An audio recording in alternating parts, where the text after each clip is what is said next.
This is Ravens Flock Talk Podcast, coming to you every week with their thoughts and opinions on each and every Ravens game. Tune in weekly and join the flock.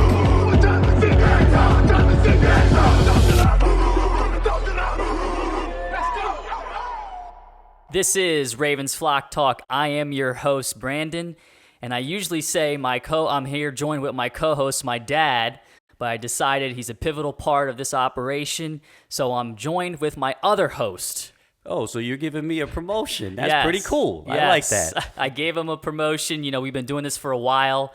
This is the first episode of the 2024-2025 NFL season, season 4 of Ravens Flock Talk. We've been doing this a combined 3 years. It's wild how Doesn't seem like it. time flies. And, we wanted to start out and change the scenery and the setting of the podcast. So we have a nice picture. We have the Flock Together flag in the background, change some of our memorabilia on the table. We got to update some of it, but new season, new look, and we're ready to kick it off, rocking and rolling. Banger start of the year against the defending 2-time champions in a row, but similar game. It's almost like we picked up right off where we left with the same game, saying the same things. Yeah, almost like deja vu. Deja from the vu. playoff. Yeah. It was, a tale of, again, coaching, time management, and play calling are the top 3 areas that we want to hone in on. I just think it was egregious with the play calling and especially the timeouts. It's almost as if, this game was so important because of how our season ended. Last year was our year. They were on their back footing with the lack of weapons. And now Kansas City, as you can see, has bolstered up their offense. And we just, I don't know. It just seems like we just cannot get over the hump with these guys. And we made the same mistakes this game like we did in the championship game. Yeah, almost every episode, Brandon, it feels like we're saying the same thing over and over. Yep. And the clock management with Harbaugh was just horrific. And I remember you calling it in the second half, saying that he's going to call timeouts. I actually said it in the first half. In the first half, yeah. And the second half. And the reason why I said that is when Roquan gets that interception by the grace of God, right? Yep. To make up for the fact that our offensive line crumbled and Lamar fumbles when we're backed up, somehow we held them to 3 points, okay? We stayed alive. Yeah. Then Todd Monk in 4th and 3 goes for it in the middle of the field. Instead of throwing past the sticks, throws below the sticks to Zay, can't get the push. Another turnover down turns into another 3 points. So Roquan gets that pick, and we have a chance to negate 6 points with a touchdown. Yeah, and if Todd's going to make a call like that, you don't use Zay in the backfield like he's going to run over somebody like Derrick Henry. Throw it past the sticks. Give yourself a chance. Give yourself a chance. Or punt the doggone ball. That's of course, with the speed and stuff, I can see their point running past the sticks, but don't even put it into chance, right? Yeah. You can't get one of the tight ends over the middle or Zay. It was kind of questionable to me because we weren't making progress passing the ball because he was under so much pressure in the first place. Yeah. So that was a very, very risky based on the way the game was going. Yeah. But to go back on the time management part, it's like I made that joke kind of jokingly, but I believed it to a point because how can I not? John's never proved me wrong. Yeah. The clock is trickling down at that completion. Call your timeout. You have 3 timeouts at the time. Yeah. They don't want to call a timeout. It went from 40 seconds to 27, right? Yeah. So you lost all that time. Yeah. Even if you call a timeout, get the best game plan. Give yourself enough time to take a shot in the end zone. Right. And what was more atrocious was the fact that we never even took a shot at the end zone just before halftime. Exactly. So we got a lousy 3 points when you could have, as bad as we played with the turnovers and the play calling, you could have been up 1 point. Yeah, and going into halftime 14-13. And I would say to Harbaugh, if you're going to be aggressive, be aggressive. And this is the team you need to be aggressive. Yes, you cannot win conservative. Yeah, so you picked the wrong time to be aggressive and not. So, again, coaching on this game was very questionable to me, Brandon. We never, just like last year in the championship game, never could establish the run. Yeah. And I get they stacked the box and stuff, but what me and my dad were honing in on all game was how much time, if you had a percentage of the time on the field, Justice Hill had more than Derrick Henry. Yeah. And so the question the fans have, I've been reading about, is why get him? If you're not going to utilize him, I can feel how this man must feel today. Yeah. Not so good. So he says, I'm on a team with Lamar, who's just the magic show, the Lamar show. After getting the most carries in the NFL last year, it's not going to happen this year. Yeah, Because and yards. Let's be honest, Dad. Lamar Jackson is our running back one. Yeah. He's going to end the year with the most rushing yards. And so you get a weapon like him that you claim you're going to utilize. And going back to that 4th and 3, I'd rather have them run the ball with Derrick Henry, up the gut. Not up the gut, but, off tackle.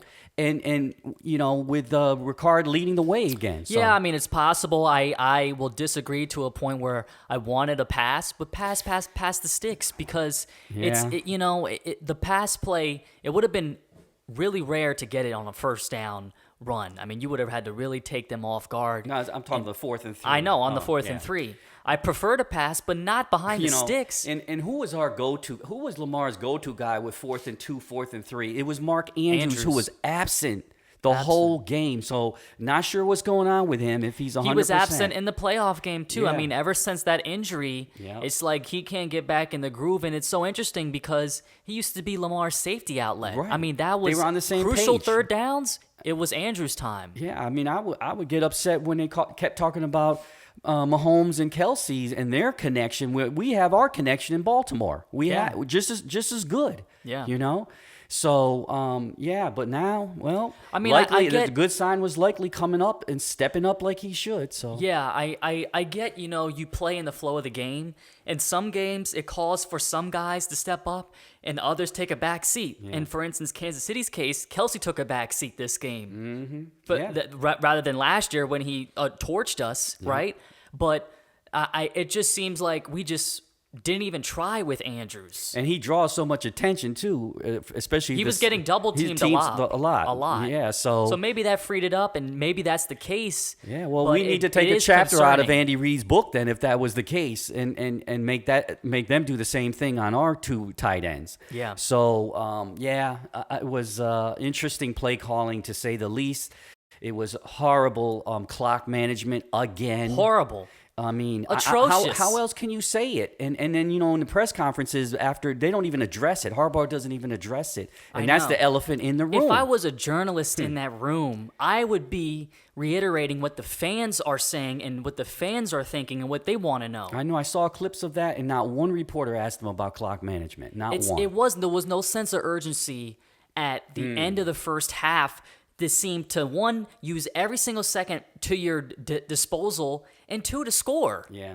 The fact that we even got that interception, it's so amazing. I was telling my dad last night, it's like when we get a turnover, it's like, oh my gosh. I know. We never used to feel like that during the Ed Reed days. It's so rare that we do.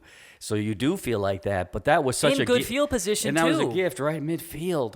And, up until that point, they would just keep dinking and dunking these balls.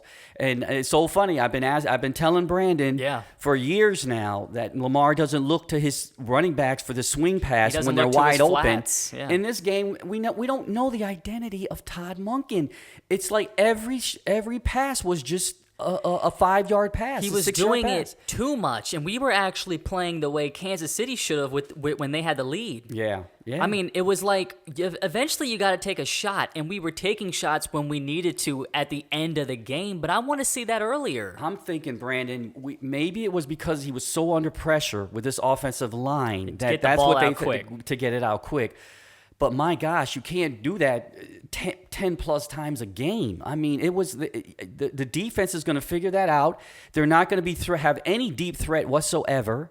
And especially if Zay is not going down on a fly pattern, he's just sitting there on the side. There's no risk on the defensive side. I mean, listen, even when you needed to take a shot with Zay on the 4th and 3, not like a Hail Mary, but past the first down marker, they still didn't do it. And that's what annoyed me. Yeah, and hardly any passes down the middle from the Ravens, and they were killing us down the middle. Killing us in the middle. Rasheed Rice, and that's our bio. We are so weak. They cannot figure out how to stop the passes in the middle. It's like game after game. And I just don't know what the solution is. And they play zone. They don't play man-to-man. I know. So, with this secondary that's so good, we continue to play zone. And we have miscommunication with Humphrey and whoever.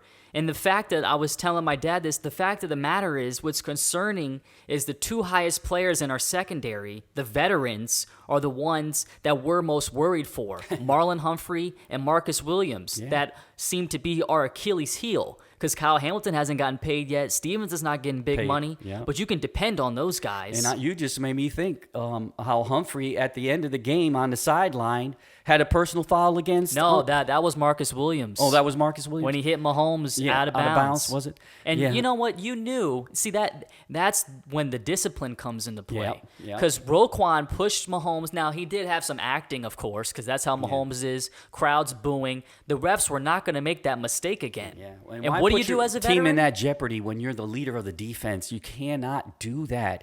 You got to set the tone for these younger guys, how to play in a critical situation, in a critical game, that every second and every point counts. You know, every penalty counts. Well, man, we ought to get onto the penalties subject pretty soon. Yeah, we're going to talk about that right now, actually. So the first drive with all the offensive line calls not being on the line, and the fact that Kansas City didn't have not one of those calls that they call on their offensive line. Collinsworth is saying, oh, man, they're going to really crack down this year on that. And Kansas City doesn't have one. You called 3 on us the first drive. And then I think 2 more later in the game. A total of 5. Ronnie Stanley was saying, I heard him say 3. I heard him say they were trying to make an example out of us, but they were being very lenient on Kansas City. The one guy had the false start for Kansas City. I was going to bring that up. It was so evident, too. And they said they were going to crack down on that, too, the false starts. So, yeah, I don't even know what to say. And then the frustrating part for Ravens fan, and I'm sure, is the fact we didn't correct it. We didn't correct it after the first drive. After that first drive, I don't know why you your don't. Offensive line, coach has to say, get up on the line. They're not going to allow that. We got 2 more in the second half. It's ridiculous. It just seems like... It just seems like, too, like I'm sure at one point I remember, I don't know what the final was, but one point during the game they showed the amount of penalties. We had 7 at the time and they had 5. This might have been probably around the third quarter. I don't know what the end of the game was. So it probably was relatively close with the penalty calling, but it didn't feel like it. Yeah. It felt like everything was against us. From the hitting out of bounds to Matabike roughing the passer, that would have been a 3rd and 20. Yeah, they just wiped that out for us. You just bring up that point. The reason why it doesn't feel like that is because we were penalized on 3rd downs, like 3rd and 20, and to give them life. The one penalty that bailed us out was the first drive when they threw the flag for our offensive line right out of the gate. Right. And then luckily we got the pass interference on Zay Flowers. Yeah. That would helped us get the touchdown the first drive. Exactly. And we ended up, just having to replay the play over. Yeah. So yeah, I just don't know what to say about penalties. It's a discipline thing. Again, it goes back to coaching. And we're not blaming penalties as the reason for our loss. Yeah, it's just, but it just shows it doesn't help because when you have to play the Chiefs in their prime or like New England in their prime, you got to play picture perfect. Yeah. Disciplined football, penalty free, turnover free. Yeah. Turnover free. And that's why the score, I say, doesn't reflect the actual game because they should have blown us out. They should have really blown us out. We had a lot of second chances in that game, that was unexpected. So with the interception and things like that to keep the drive alive. But we really didn't capitalize on a lot of it. The whole third quarter was a waste. I mean, it was like a blur. We didn't do anything. Yeah. Just like the championship game, we wasted quarters. And with all these weapons on offense, when you add Derrick Henry, you can't score. And as you say, to your point, when you have the best kicker in the league, think about it, they couldn't even get a field goal in the third quarter. Yeah. They couldn't even get in range for a field goal with Justin Tucker. And what I said is no sense of urgency, no hurry up offense at times, to keep them off guard, keep their defense on, change the tempo. Switch it up, Todd. Do something, right? Because you're behind. You're a touchdown behind. So you're playing catch up. You just can't leisurely walk up to the line and use all this time. And that's another thing. Again, Lamar is going right down to the 0 seconds of the clock again. I thought we had that corrected last year. They said they were going to break the huddle in enough time for him to audible and do what he had to do. So that was a little disappointing that we're letting the clock go down, to even, 0. I know like Victor Moses and some of the guys that we lost on the O-line, we wanted to go younger, right? But we still have Linderbaum and Stanley and Makari, some of these guys that have been with us for years. So I didn't think the offensive line was going to look this bad, right? And if that's the case, it made me think like, well, why not just put Lamar in the shotgun, give him more time back there to analyze the field instead of trotting back. Yeah, it he was under just center a lot this game where he usually is in shotgun. Yeah. So I'm surprised. Again, you never know what Todd is going to do. That's the identity part. Yeah, I was just gonna say I read some stuff about Andy Reid, and the big thing with him is they say he keeps to the identity of his team and his quarterback. Yeah, they never lost identity. They stuck with it. The key part is no matter who they play. I feel like the Ravens lose it when we play teams like the top teams. But when we play middle of the pack like a Chargers and teams worse like the Raiders, right? We play Ravens football. But for some reason, we've seen it in the playoffs time and time again that we go the whole season, and for some reason, we just change who we want to be as if we want to play like the other team. Right. When you can't win like that. And it's disappointing because we had flashes of genius, really, with our Houdini quarterback again, scrambling and making plays, unbelievable plays to keep drives alive. Doing whatever he could. So you can't fault him. Okay, he missed some passes. He's not as accurate. It's the first game, and he hasn't even played a down, in preseason. So I expected some of that. But the man is... I tell you, he's doing everything to win, and you cannot fault him. But the thing is, at some point, Dad, he's not young, and he's a veteran now, basically, and he's in his prime. And I'm sorry, but that's the difference between him and Mahomes and a guy like Aaron Rodgers in his prime. They make those throws. They make those deep ball throws. I can't disagree with that. Those little changes in velocity on the deep ball to Likely, and then right after to Zay Flowers makes a difference. One was overthrown, one was underthrown. And so that's Lamar's that accuracy part, Lamar's got to hit that. To keep long drives going, Because his Achilles heel, and a shout out to my friend Nick, has always been the deep balls, has always been the deep ball accuracy. And it's not like we take a lot of shots, but when you hit those, it makes all the difference. The last thing I want to hone in on the first half also was the fact that when I talk about it seemed like Justice Hill was out there a lot more than Derrick Henry. I noticed in the first half, and I'm no genius, I'm no X's and O's guy, right? I know a lot about... I'm the strongest with time management and timeouts. I'm very secure in my knowledge in that. But I noticed when it came to Derrick and Justice Hill in that first half, every pass play, they subbed out Derrick Henry. Yeah. It was like, and these guys that know the game, that they live and breathe this, you don't think they don't know that? If my stupid self can see that? I mean, and where's the decoy? Where's the surprise? I'm going to hone in on that. It's like, I heard that Derrick Henry, which I didn't know, they didn't utilize him a lot in the pass offense in terms of blocking. But you can't, you got to teach this guy. If he's that bad at blocking, or he's 250 pounds. Yeah. Use him as a decoy, and occasionally they did have him out there on play-action passes. But that whole first half, as soon as Justice Hill was in there, you knew it was going to be a pass. He only had one carry. Yeah, Only had one carry. They weren't even hiding it. And it makes it 10 times harder for Derrick Henry to get anything going, especially when you have that going for you in this offensive line. To piggyback ride that, Brandon, that's what I thought Derrick was going to bring to the team, right? That when you have somebody as dynamic as Lamar, you don't know what you're going to do. They started doing that in the first half, right? The first drive. And then they abandoned it the first drive. The first drive. But they abandoned it the first half. And then in the second half, he wasn't even playing. Yeah. So my thing is, this was I don't want to call him a decoy, but you have to adjust for him when you're a defensive guy. You can't, and Derrick's strength is getting beyond the line into the secondary where he can run people over. The game plan didn't mesh well with who he is as a player. And we, as Kansas City, they had no reason to be worried about him as a weapon this game. And and my biggest fear came true early on, where the offensive line has been a question mark for this team all preseason and into this game. And they weren't making holes for him. I mean, as big as he is, he just can't run over people. So you got to give this guy some help, a little bit of blocking, so he can get into the secondary. That's where he does all his damage. Yeah.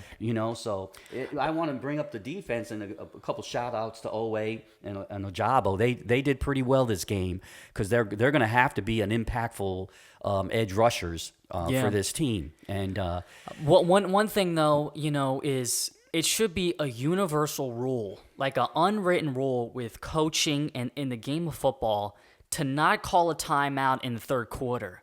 Go into the fourth quarter with all three of your timeouts, especially when you're playing a good team and you need those timeouts. Right. And the fact that he didn't call any outside of when the play clock was going down in the first half, at the end of the first half, and he just, as if he has 8 timeouts, willy-nillingly, is just so easy to throw away a timeout in the beginning of the third quarter. You couldn't even sit down before you realized you were down 2 timeouts. I know. And in the fourth quarter, it's not only the timeouts. They didn't spike the ball when they needed to spike the ball. When they got a first down at the end, when they got a first down, you run up to the line. Why do you want to run another play? 27 seconds off the clock for no reason, and then you don't convert. And then on that play, by the way, Lamar had all the time in the world, and he's just sitting back there, so the clock is still trickling down. Yeah. And he throws it out in the back of the end zone and likely gets hurt. And I believe that was the longest pass play for Bateman on that drive. I believe that was the catch he made. It was. I want to be positive a little bit. It's hard, though. We had flashes, but the consistency, it's the first game, so they always say we got to get these kinks out and everything. Well, the kinks shouldn't be clock management, okay, from coaches. The kinks shouldn't be not sticking to your game plan, not sticking to your identity, Todd. Again. It's a deja vu from the playoff. Todd and John. We were still licking our wounds from the playoff game, and they come right back and do the same doggone thing. To make matters worse is, he calls the timeout right in the beginning of the third quarter, right after halftime, and then somewhere in the middle of the third, he burns another timeout. And it's like, I found out one of those, if not maybe both of the timeouts, but one of them was to avoid a delay of game. Take the 5-yard penalty. Yeah. After the second timeout, when he called the second timeout, what did they do right after? Throw it to Rashee Rice over the middle for a first down. So you call that timeout to give up a first down right after? Well, what was the point? Exactly. Take the 5 yards, John. Yeah. And imagine the difference, even though they play prevent defense, as you said during the game, that last drive. Mm-hmm. Having 3 timeouts changes everything. Yeah. It changes the whole play calling. It changes the way they have to play defense, too. The way they have to play defense. They can't play prevent. You pin yourself in a corner. So, I think Mahomes was even laughing after we called the second timeout. He was literally laughing at us because he knows the value. Those quarterbacks know, like him, in a Tom Brady, they know the value at the end when they have to win. They're the ones that have the winning drives all the time. And that's why. To the fans that are watching this, that might see us as, it's only a first game, stop being such a Debbie Downer, be a real fan, as they like to say, is, when we've been doing this for as long as we have and continue to say the same thing about Harbaugh with management and timeouts, it's hard for me and you to sit here and have confidence in this team going forward when the coaching and the head coach makes the same mistakes over and over. It's not like he even teased us this year. He did it right in game 1. Yeah. He didn't even wait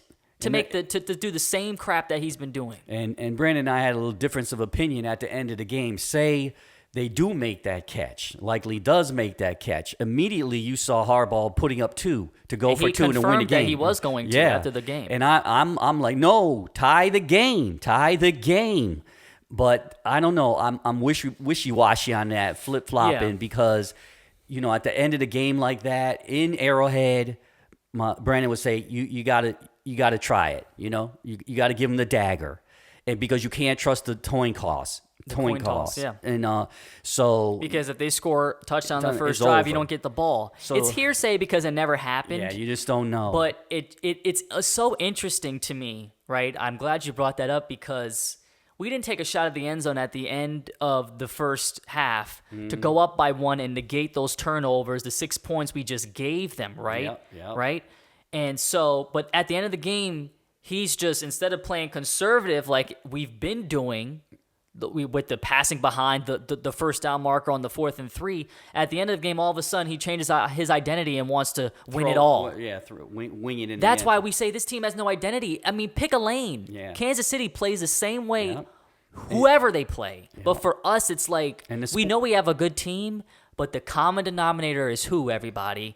Coaching, John Harbaugh. Yeah. You know, it's the guys that do well with us. They end up being head coaches, and we got to replace them, like McDonald last year, right? Yep. Meanwhile, Kansas City, Spagnuolo, their defensive corner, has been a head coach, and he did very bad. Yeah. He's not getting another shot. So he's going to be there as long as Andy Reid's going to be there. Yep. They keep their whole personnel. I don't know. And that was a big question in the pregame in the afternoon when they asked the owner of the Chiefs, how do you do it? How did you keep your team intact? How do you keep your coaches intact? You know, it's almost unbelievable. Well, his answer, it's difficult, but, that's the strategy. Yeah. And then every year, our best coaches, like a McDonald, they take them. They take them. Almost all our coaching staff, at least half of them were gone from last year. And that's what's frustrating. So, Lamar, he needs to be better and stuff, but from a national media perspective, everybody, of course, the quarterback's going to get blamed. They're going to praise him for the win and blame him for the loss. Yeah. But nobody has ever uttered the name, outside of us, that I've seen, Todd Monken, and how bad the play calling was, how he abandoned the identity. 6 carries last year in that AFC Championship game. Yeah, going back to that, which you don't want to go back in time, but that is so true. All the pundits never mentioned Todd's play calling. They did say, well, why is he not in the hot seat? Why did he not run more? Not run more. He only ran 10% of the time, the whole game. They said, why did they not do it? But why did Todd not do it? That's what I want to hear. I want to hear them call him out by name. Right? Yeah. And I didn't see that. I don't see anybody honing in on him, because I remember last year, we were praising this guy. I can't believe it. Do we actually have an offensive coordinator we believe in? And we jinxed it. Yeah, he switched up He stabbed us in the back that game. He switched up just completely. like Greg Roman did. Yeah. When we were running over everybody, and then Tennessee, he wants to throw it all of a sudden. Throw it. I mean, what is going on with that? And to the fans out there, listen, Brandon we were talking at the end of the game how Harbaugh, speaking of him, he doesn't have the emotion. I'd like to see comments or hear comments about, do you agree that he needs to get a little more emotion and passion? Okay, I understand he has to be a leader out there of these men, but by goodness, man, get some. Get some emotion. Get in some people's faces. It's not just emotion. It's the fact that what's the biggest concerning factor is you don't have confidence in John doing the right thing. Yeah. You just don't like you would with Bill Belichick, or you would with Andy Reid or Kyle Shanahan, even though Kyle blew it in the Super Bowl. Okay? But John doesn't give you just his facial expression, his demeanor. It doesn't seem like he holds players accountable, and that's why we get dumb penalties. He's got to set the standard, and I don't think he does for real. I just feel like we've been going through this same monotonous track, doing the same thing over and over, and that's why you're keeping the same results, because he's the common denominator. It starts from the top down. He's the leader, and it's so funny because his facial expression looks like he's lost. He's looking at the refs. He's like, what happened? How did he, you just don't get that confidence like you're saying, Brandon. You don't get that nice feeling that this guy knows what he's doing. And people would say, when you look at the coach across the sideline with Andy Reid, well, he doesn't do that. But Andy Reid's an offensive guru. Yeah, he's a genius. Andy Reid has his chart that has 500 plays on it, and he's trying to call as the game is going on. You can deal with that with Andy because you're confident he's going to call the right play at the right time. What is John a specialist in?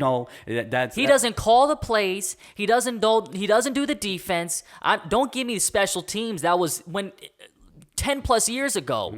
All we ask him to do is call the timeouts when you need to, make the right challenges, have good clock management. I'm not saying the job is easy. I don't know the X's and O's. But my God, I mean, that's all we're asking of you, and he still can't get it right. It's not funny, but it is funny. I just thought when I was picture him, Andy Reid, with his big chart and all these plays, and then they had to call a timeout, and only the coach can call a timeout, and his assistant came running down, called a timeout. They didn't even penalize him. I got to look up the rule book for that. There is no rule. I looked it up. Okay, so there's no rule. But the rule is only the head coaches, but when he doesn't call the timeout, what's the penalty? Exactly. So my point was that Andy's too busy looking at the next plays that needs to be done, not calling timeouts. And then to your point, Harbaugh, all he has to do is that. Look at the clock, look at timeouts. And I look at all the top playoff teams, all the teams that made the playoff. Only a few made it that don't call the plays, but from Green Bay to Dallas to San Francisco to Miami to Kansas City, they all call all the plays. Yeah. Jacksonville, all the head coaches call the plays, and that's what concerns me with John Harbaugh. I feel like we're just on the steady track, and last year was the year. And think about Kansas City. Think about it. Hollywood's not even on the field, and I'm not saying he's a world beater. But think about the speed on top of that. They're going to have speed like that on either side now, you know? We blew it last year, and they got better after winning the Super Bowl. They got better. So I know we're seeing like Debbie Downers, but how can we not be? How can you have a confidence this team is going to do it? It seems like the window's already closed, in my opinion. Well, they would have to. To me, I'm sorry. I know it's the first game, but I can't trust this coaching staff. They don't know how to win games. You're going to sit down, Ravens fans, this next Sunday, and you're going to see what do you expect? You know, what's going to happen? What's the game plan? How are they going to use Derrick Henry? You don't know because of this game. I think that's your point. You really don't know. Week in and week out against the top teams, you don't know how they're going to come out. And the star was likely, of all people that you never thought. I'm happy for the guy, but my gosh, he's not our go-to guy. You know, well, he could be this year. But now it could be. But again, it's the same things in the sense of we haven't established a run against good teams. Bateman is irrelevant outside of that last catch. He's just out there running around, working on his cardio. It's the same thing we've seen. We can't seem to get open, Brandon, for some reason. And Kansas City was wide open. There's 5 yards off of them. We got holes in the middle of the field on defense. You know, I like to call it Swiss cheese but for us, we can't seem to get open. Are they doing man-to-man on us? I don't even know. Because Nate Wiggins, when you see this cameras pan out after the play, they're all covered. All covered. And Nate Wiggins, the switch up on defense, you know, he's so great. You know, he flourished in the preseason, and he's not even starting. Yeah. I'm sorry, but Marlon Humphrey is washed. Yeah. Put him as a slot corner inside and have our young guy, because Andy Reid, you know what kills me is we draft these guys and Zay Flowers went right in and now he's our top tier guy. But why is it that when we get these guys, it takes so long to get them in the groove of our team? Andy Reid, the first game, you would have thought Xavier Worthy was a veteran. His first NFL game. Yeah. He didn't waste no time getting him involved in the game plan. And he gets wide open for blown coverage. I mean, can we put our young stud Nate Wiggins on him? Yeah, that's what I was just going to say. Let's go toe-to-toe, number one and number one then. Before this speed on speed secondary, as they claim. Yeah, so let's try it. I mean, you know, but they're coddling him. You know, they have to have a safety in zone so he doesn't get burned. Even when they have zone, what do? Get burned, you know? And over the top. One of the few last things I want to hone in on is, you know, it's concerning too, because I just don't feel like the Ravens, the ball bounces their way, because not only do you have to have good play calling and personnel, you got to have some luck too. The game's got to go your way. And when I see Mahomes get the ball batted by Trenton Simpson and catch it on two guys when we could have had the ball at midfield, that's what I'm talking about. I know. That's what I'm when we get a gift in the interception in Roquan, we can't capitalize it and get a touchdown. And you diehard Ravens fans that are old like me, you'll remember Pittsburgh days where the ball bounced their way almost every single time when they beat us. They had our number. Not only do we not have the right game plan, but it doesn't go our way on top of it. And it's hard to win games that way. It just is. Or a fumble you don't recover, stuff like that, A missed field goal, and I get it was 53 yards. But what about the play call before that to make it, even if you don't get the first down, get some yardage. I was going to say to you. Make the kick easier for Tucker. Yeah, we always call Tucker to kick a 50-plus yards. Yeah. Every time. I mean, this guy's not a robot, and all he needed was like another 5 or 6 yards. Get him inside the 50 for God's sake. Stop making this man have to make almost 60-yard field goals all the time. It seems like, he got the field goal because a close yardage because we couldn't punch it in on the turnover. But there's so many times now where I feel like we only see Tucker these last few years on these extremely long kicks. Yeah. We don't make it easy for him ever. No. And thankfully, we have a top kicker, to make those kicks for us. That's why I don't want anybody but it's hard to do it every trashing time. He has done more than his share over the years for the Ravens to win games and to keep them close. This is not a game of kicking to win. This is a game of touchdowns, people.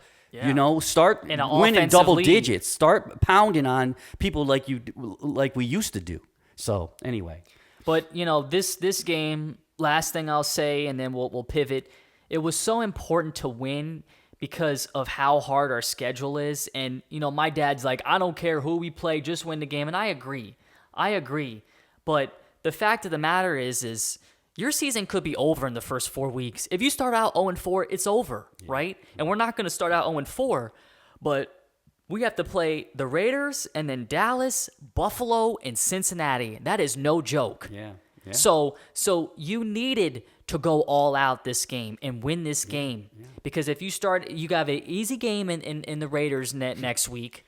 No game is easy, but relatively easy. It would be so nice to start out 2-0, and you could afford to lose one of those 3 games against Dallas, Buffalo, and Cincinnati. And the crazy thing, Brandon, nobody in the country predicted us to win. That was the thing. So go all out, John. Yeah. They don't think you're going to win anyway. There's no skin.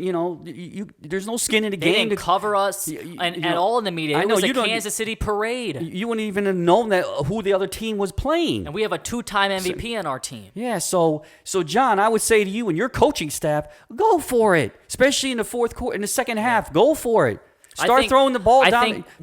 No pass interference. I mean, you never know. That's how Pittsburgh beat us, Brandon, time and time again with Ben getting pass interference. Yeah, I don't want to hone in too much on Pittsburgh. No, I'm just saying. My point is, go all out. Throw the ball but what's down. Concerning is the fact that they had all off season to contemplate this loss in our home stadium, number 1 seed. Right? We shut out the best quarterback, 0 points the whole second half. Right? They come out with the schedule in Kansas City. They're going to celebrate the Super Bowl. Taylor Swift's going to be there. It is going to be in Kansas City mania, right? Get your revenge. Make up for your mistakes, right? Yeah. Not burn timeouts again and have horrible clock management like we did in the championship. They did it again. Yeah. Almost now a they have duplicate. to sit on this the entire year again. Almost a duplicate and won by 7 points, just like the last game. Almost a duplicate. It's like a nightmare that came alive again. It's unbelievable. So, anyway. Enough about the game. Last thing I want to say is I wanted to add a different angle to the podcast. And so I decided let's just spruce it up. And this is before the first game of the year, by the way. We constructed our predictions. So we're going to refer to this, throughout the year, every now and then on our 2024-25 predictions. And as you can see, we did division, who we predict. My dad thinks Bengals, Ravens, Browns, Steelers. The only difference for me is I think the Ravens are going to finish first. And I'm not too confident on that, by the way. I really am not. I'm feeling more confident. But I wanted to switch it up so we don't have the same exact thing. And I'm not confident because, as I mentioned, our first games are so tough. And by the way, we didn't cheat. We didn't compare notes or anything. We just did this on our own. We just came up with it before the first game. And we also, to add another angle, is key players to watch. These are players that need to come up big, that are kind of on the bubble, on the edge, that are going to be pivotal in our season this year. So 2 on offense, 2 on defense. I have Rashad Bateman and Derrick Henry. I chose Henry for the fact that he's a new player. How are they going to utilize him, right? And it was crazy to see how they did in the first game before, when I wrote this beforehand.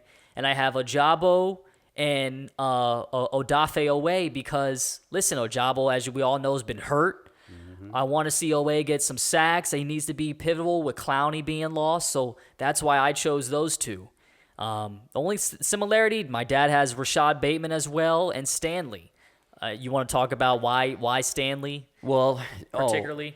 Bateman, everybody knows that he has to step his game up, and that's a given. But in Stanley, he has to stay healthy. That's number one, and he's on the edge. So on the blind side, last year was a big improvement. Was a big improvement to stay on the field. But now let's see his consistency. And he's on the blind side of Lamar, so you have to have your probably your best. It's the most important position on the offensive line. Exactly. And defense, you have Marcus Williams and Trenton Simpson. So yeah. So and I'm really pleased to see that Simpson had that batted down ball and a critical batted up ball could have been an interception. He also he reached across and prevented a slant pass to the receiver too with his quickness. So that's what I meant when he. Something we rarely ever saw with Queen in the coverage side of things. Exactly. And then, I'm not a fan of Marcus at all. Yeah. I just am not. I mean, he's not a Raven to me. He's not physical. He hasn't had an interception forever. And he had the most tackles, but it just seems like he doesn't want to initiate contact. I couldn't believe he had the most tackles, to be honest with you. But when you watch him closely, and you'll see that he really doesn't look like he wants to be physical and tackle people. Yeah. And he'll let other people pile on, and he'll be standing near the pile most of the time to me. We had a few sacks when I go back to my two players on defense, Ojabo and Owe. But a lot of the times the pocket did collapse on Mahomes, which I like to see. But me and you, honestly, for defensive players, key players to watch, we could have both put Williams and Humphrey, honestly. But this is a different angle that we wanted to include on the podcast. We'll refer to it every couple of games just to see if our predictions were right. So, I'm excited for the season. We're ready to rock and roll. Tough way to start out the year, but all you can do is hope now. And we have we're going to know the identity of this team early on for sure with this schedule. So tune in next week. And let's hope for a Ravens win that they can turn it around.